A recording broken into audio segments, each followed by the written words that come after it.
Back in the swinging 1960s, one TV show took the world by storm with its wild mix of action, over-the-top humor, and visuals that looked like they leapt straight off the pages of a comic book. Yep, we're talking about Batman, the classic 1966 series that became a worldwide sensation and left a legacy that still lives on today. With Adam West and Bert Ward as the dynamic duo and a parade of unforgettable villains like the Joker, the Penguin, Catwoman, and the Riddler, the show became a true pop culture icon and is still loved by fans of all ages. But what happened to the cast after the bat signal faded away? Where are the actors who brought Gotham's most stylish heroes and villains to life? In today's video, we're looking at the then and now of the main Batman cast. So buckle up in the Batmobile, hit that like button, and join us on a nostalgic trip through time. Adam West was born in 1928 in Washington. Before becoming TV's most charismatic gray-suited hero, Adam West, William West Anderson's real name, had already built a modest career in film and television. He appeared in westerns, B-movies, and even did commercials. In 1966, Adam donned the cowl and became the unforgettable Batman, the one who solved everything with logic and taught good manners mid-fight. His performance was so over-the-top serious that it made the show even more entertaining. The Batman series ran until 1968, but the success was so huge that Adam became typecast. For years, Hollywood didn't take him seriously for other roles. To them, he was Batman. Period. But over time, he became a cult legend. Adam embraced his fame and made a comeback by voicing hilarious parodies of himself, like the unforgettable Mayor Adam West on Family Guy. He also wrote books, appeared at conventions, and was beloved by fans until the end of his life. He passed away in 2017 at the age of 88 due to leukemia, but left a lasting mark on pop culture. Bert Ward was born in 1945 in California. Before becoming the boy wonder, Bert Ward was practically a professional athlete. As a teenager, he earned a black belt in martial arts and was an expert ice skater. His real name is Bert John Gervis Jr., but he thought Bert Ward sounded more heroic. In the 1966 Batman series, he played the loyal, slightly naive sidekick, always ready to dive headfirst into trouble with the craziest villains on TV. There were so many action scenes that Bert did most of his stunts and got injured several times because of it. He was an unofficial stuntman. After the series ended in 1968, Bert Ward remained closely tied to the role, which made it tough to land new parts. He tried to continue acting with a few smaller roles, but ultimately embraced the legacy of Robin with pride. He made nostalgic appearances, wrote an autobiography titled Boy Wonder, My Life in Tights, and became a regular guest at geek conventions around the world. Today, Bert is 79, and yes, he's still active and charming as ever. Burgess Meredith was born in 1907 in Cleveland, Ohio. Before delivering his signature nasal laugh as the Penguin, Meredith had already gained fame for his role in Of Mice and Men.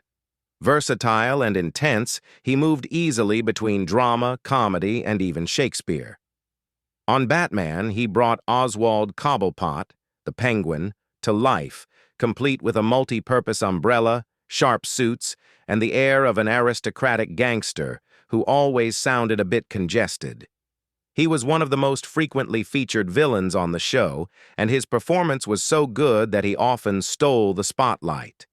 His habit of smoking a cigarette in a long holder became a trademark, although he had to quit for real during filming due to respiratory issues. After Batman, Burgess went on to play the iconic role of Trainer Mickey in the Rocky films, another legendary part. He also appeared in Grumpy Old Men, Clash of the Titans, and many other movies and TV shows. Burgess Meredith passed away in 1997 at the age of 89 due to complications from Alzheimer's and melanoma.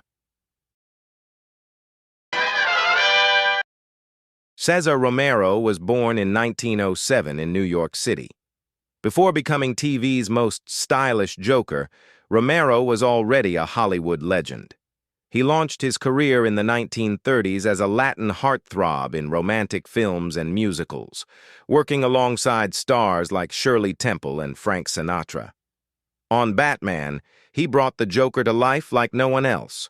Over the top, theatrical, hilarious, and completely chaotic.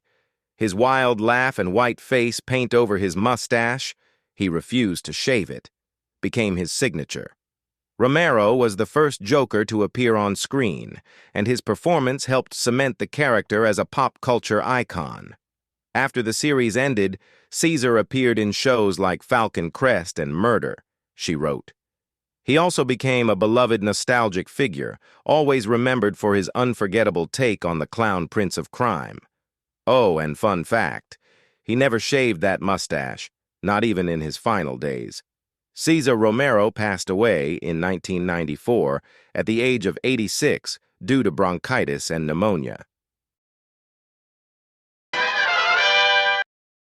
Frank Gorshin was born in 1933 in Pennsylvania. Before becoming Gotham's most jittery villain, Gorshin was already a star on stage as a comedian and impressionist. He was famous for his spot-on impersonations of celebrities, which earned him many TV roles throughout the 1950s and 60s. On Batman, Frank was the first actor to bring the iconic Riddler to life. Wearing a green jumpsuit covered in question marks and laughing like a man who had chugged 3 pots of coffee, he made the character unforgettable. His manic energy was so impressive that it earned him an Emmy nomination. After the series, Gorshin appeared in shows like Charlie's Angels and a memorable episode of Star Trek. He also played George Burns on Broadway to great acclaim. Sadly, he was a heavy smoker, which contributed to his declining health. Frank Gorshin passed away in 2005 at age 72 from lung cancer, emphysema, and pneumonia. Julie Numar was born in 1933 in California. She began her career as a professional dancer and ballerina, and also worked as a model thanks to her tall frame and commanding presence. On Batman, Julie played the iconic Catwoman with the perfect blend of charm, sensuality, and danger. Wearing her signature skin-tight, shiny latex costume, custom-made, of course, she oozed feline confidence. Her purring, playful, and unpredictable performance became an instant classic and remains a pop culture benchmark to this day. Julie stayed with the show for 2 seasons, but didn't return for the movie or the 3rd season due to scheduling conflicts. After Batman, she appeared in Star Trek, Columbo, Get Smart, and many other shows and films. Julie Numar is alive and well at 91, still elegant and known for her sharp wit. Ivonne Craig was born in 1937 in Illinois. Before becoming the most stylish leotard-wearing hero on TV, Ivonne started her career as a ballerina, and a pretty amazing one. She was a member of the Ballet Russe de Monte Carlo as a young woman. In the 60s, she became a fan favorite on both the big and small screens, even appearing in Star Trek, as the green-skinned Orion girl, and starring in 2 Elvis Presley films. She joined Batman in its 3rd season, in 1967, as librarian Barbara Gordon, who, of course, was secretly Batgirl. She arrived on the scene with her motorcycle, stylish gadgets, and a fiercely independent vibe that brought fresh energy to the cast. Batgirl kicked butt with grace and traded witty barbs with Batman and Robin in full 60s girl power fashion. After the show ended, Ivonne continued acting for a few more years, appearing in The $6 Million Man, Fantasy Island, and other shows. Later, she left showbiz and became a real estate agent. Sadly, Ivonne passed away in 2015 at the age of 78 due to breast cancer. Neil Hamilton was born in 1899 in Massachusetts. Before becoming known as the commissioner who relied more on the bat phone than any cop in TV history, Neil Hamilton was a silent film heartthrob. That's right, He began his career in the 1920s and appeared in over 160 productions throughout his life. But it was Batman, 1966, that introduced him to a whole new generation. As Commissioner Gordon, he played the police chief who was constantly in trouble and, instead of investigating, would simply say, "Call Batman." Seriously, he trusted the caped crusader so much it seemed like he'd forgotten how to run a police force. And that's exactly what made his character so entertaining. He appeared in every episode of the series, plus the 1966 movie. After Batman ended, Neil Hamilton retired from acting and chose to enjoy life away from the spotlight. He passed away in 1984 at the age of 85 due to chronic complications from asthma. Alan Napier was born in 1903 in England. Before stepping into the world of superheroes, Alan was already a seasoned actor with a respected career in British theatre and film. He graduated from Oxford before diving into acting, often playing aristocrats, judges, or professors in dozens of films. In Batman, Alan played Alfred Pennyworth, Bruce Wayne's loyal butler. With his flawless British accent and an air of always knowing more than he let on, Alfred was the show's sophisticated comic relief. He didn't wear a mask, but he was just as essential as any Bat gadget, always ready to save the day with a tray of tea and a sensible suggestion. After the series ended, Napier gradually stepped away from acting in the late 1970s. He lived peacefully in his California home until his passing in 1988 at the age of 85, due to complications from a stroke. Stafford Rep was born in 1918 in California. Before becoming Gotham's most baffling officer, Stafford Rep had a busy and eclectic career. He served in the Army Air Corps during World War II and only later dove into acting, landing small roles in shows like Perry Mason and The Twilight Zone. In Batman, he played Chief Miles O'Hara, Commissioner Gordon's inseparable sidekick, the guy who mostly stood around while Batman did all the work. With his fake Irish accent and perfectly pressed uniform, O'Hara was the perfect image of the show's bumbling police force. He appeared in nearly every episode, often overreacting to the villain's wild schemes. After Batman ended in 1968, Rep made guest appearances on shows like I Dream of Jeannie and Mannix. Sadly, his career was cut short. He passed away in 1974 at the age of 56 from a heart attack.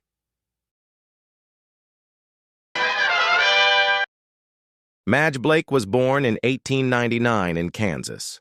Before barging into Wayne Manor with her baked goods and innocent meddling, Madge worked in Utah during World War II, building components for the atomic bomb.